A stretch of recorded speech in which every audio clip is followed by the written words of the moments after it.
Bienvenidos al episodio 28. Estoy conectado al servidor que creamos en el episodio 22 y lo primero que hago cada vez que abro el servidor es revisar la memoria disponible con el comando free-h. Miren la línea de swap: 0, ni un solo byte de memoria virtual, solo 1 GB de RAM física en la instancia de 3 micro. Ahora piensen en lo que vamos a correr en este mismo servidor. Cuando tenemos el módulo K3S, necesita sus procesos del control plane. Argo CD tiene aproximadamente 7 pods propios. MySQL necesita su memoria para las conexiones y el caché, la AppGo, el sistema operativo, etc. Hice la estimación, la suma total ronda los 980 megas, prácticamente el 100% de la RAM disponible sin margen alguno.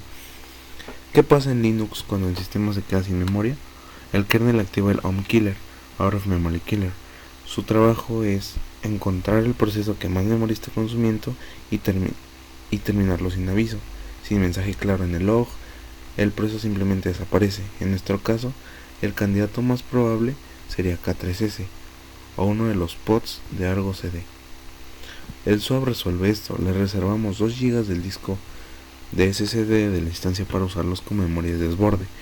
Cuando el RAM se llena, el kernel mueve páginas de memoria poco usadas al disco, liberando espacio para los procesos activos. ¿Es tan rápido como la RAM? No. El disco siempre es más lento, pero en una instancia con almacenamiento GP3, la diferencia es completamente aceptable. Para un entorno de aprendizaje, la estabilidad que nos da vale completamente la pena. Este episodio es corto, 4 comandos para crear el swap, 1 para hacerlo persistente. Empecemos.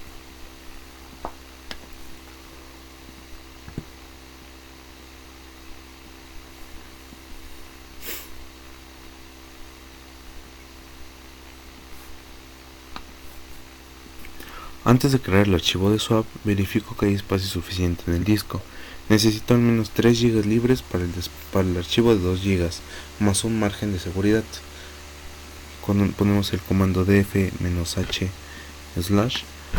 y nos da este resultado: 28 GB disponibles, más que suficiente.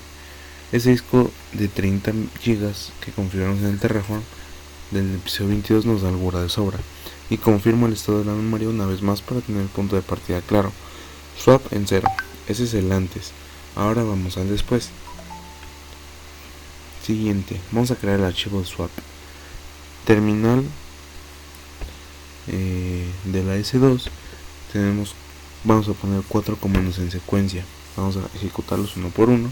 Primero vamos a crear el archivo de 2 GB con fallocate, que es una herramienta de Linux que reserva espacio en disco de forma instantánea.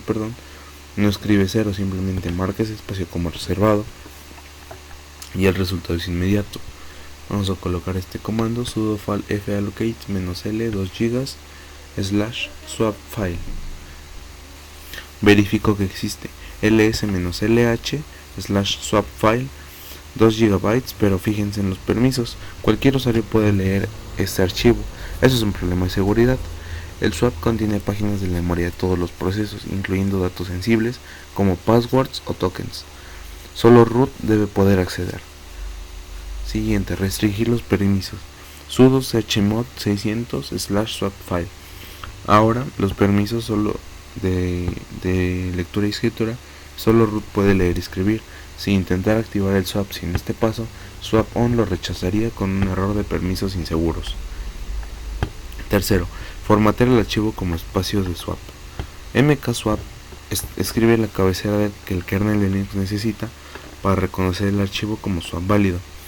Sudo mkswap swap file setting up, y ese resultado, el UID que aparece es como el identificador único del espacio de swap. No hace falta copiarlo ni guardarlo. Cuarto, activar el swap. Swap on le dice al kernel que empiece a usar este archivo como memoria virtual. Sin output, eso es correcto. Cuando un comando de Linux no dice nada, generalmente significa que funcionó. Ahora verifico con free-h y este es el contraste que buscábamos. La línea de swap ahora muestra 2 GB de total. El sistema tiene memoria virtual disponible y tiene 0 bits usados, porque todavía no hay presión de memoria. K3S no está instalado, pero cuando llegue el momento y los pods se sienten empiecen a consumir RAM, el sistema tiene el colchón listo. Paso 3. Hacer el swap persistente. Ahora el paso que más gente olvida y que hace que todo el trabajo anterior sea inútil si se omite. El swap que acabamos de activar está funcionando ahora mismo, pero si la S2 se reinicia por un mantenimiento, al arrancar Linux no busca archivos de swap automáticamente, a menos que se le indique explícitamente. La forma de hacerlo es a través de etcfstop. Este archivo controla qué file systems y espacios de intercambio monta el sistema automáticamente al arrancar. Si agregas una línea aquí, el swap se activa en cada inicio del servidor. Agregamos esta línea y vale la pena entender el formato de esta línea. etcfstop aparece en cualquier trabajo de administración de Linux. Swap file es la ruta del archivo o dispositivo. Known es el punto de montaje. Para el swap no aplica, se pone known. Swap, el tipo. Le dice a Linux que este es un espacio de intercambio. SW son las opciones de montaje para swap. 00 son los campos de dump y FSCK. Para swap siempre son 0. Verifico que se escribió con este comando y ahí está la línea. Ahora el swap va a sobrevivir cualquier reinicio de la instancia. Un ajuste más, opcional pero recomendado para un servidor. El parámetro vmSwapiness controla cuán agresivamente el kernel usa el swap, en una escala del 0 al 100. El valor por defecto en Ubuntu es 60. Eso significa que el kernel empieza a mover páginas al swap, cuando la RAM todavía tiene un 40% disponible. Es demasiado agresivo para un servidor. Con un valor de 10%, el kernel solo usa el swap cuando la RAM está prácticamente llena. La RAM siempre es más rápida, así que quiero que el sistema la use al máximo antes de recurrir al disco. Vamos a colocar estos comandos y antes de salir del servidor la verificación vamos a verificar completamente. Y ahora todo está en orden y salimos. Esto fue el episodio 28. La S2 ahora tiene 1 GB de RAM física más 2 GB de memoria virtual.